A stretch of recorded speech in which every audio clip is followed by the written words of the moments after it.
சாதாரண பெண். அவள் அரச குடும்பத்தைச் சேர்ந்தவள் அல்ல. பெரும் புகழோ பெரும் செல்வமோ அவளிடமில்லை. ஆனால் அவளுடைய விசுவாசம் ஒரு அசாதாரணமான வரலாற்றை உருவாக்கியது. ரூத் தனது வாழ்க்கையில் ஆழ்ந்த துயரங்களை சந்தித்தாள். அவள் மிகவும் நேசித்த கணவனை இழந்தாள். அந்த இழப்பு அவளுடைய வாழ்க்கையை இருளில் தள்ளியது. அந்த காலத்தில் ஒரு விதவையின் வாழ்க்கை பாதுகாப்பற்றதும் நம்பிக்கையற்றதுமாக இருந்தது.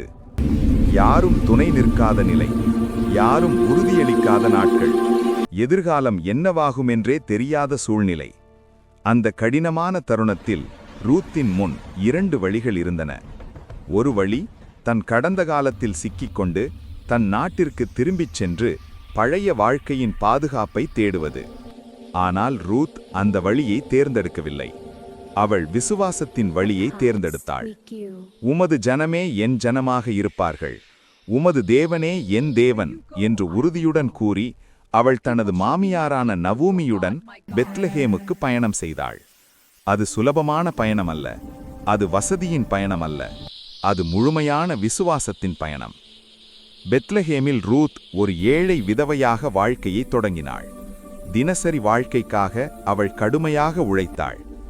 மனிதர்களின் பார்வையில் அவள் ஒரு சாதாரண ஏழை பெண், கவனிக்கப்படாதவள். ஆனால் தேவனின் பார்வையில் அவள் விசுவாசத்தின் ஒரு உயிருள்ள சாட்சியாக இருந்தாள். தேவன் ரூத்தின் உழைப்பை கவனித்தார். அவளுடைய தூய மனதை கவனித்தார். அவளுடைய அசைக்க முடியாத விசுவாசத்தை கவனித்தார்.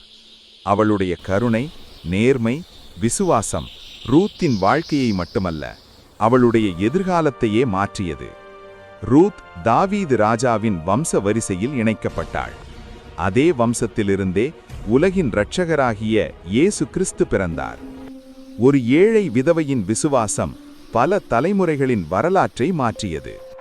இன்றும் தேவனில் வைக்கப்படும் விசுவாசம் உங்கள் வாழ்க்கையையும் உங்கள் குடும்பத்தையும் உங்கள் தலைமுறையையும் மாற்றும் சக்தி உடையது. கர்த்தாவே, ரூத்திற்கு நீர் அளித்த அதே விசுவாசத்தை எங்களுக்கும் அளியுங்கள். ஆமேன். இந்த வீடியோ பிடித்திருந்தால் ஷேர் செய்யவும் சப்ஸ்கிரைப் செய்யவும் மறக்காதீர்கள். தேவன் உங்களை ஆசீர்வதிப்பார். ஆமேன்.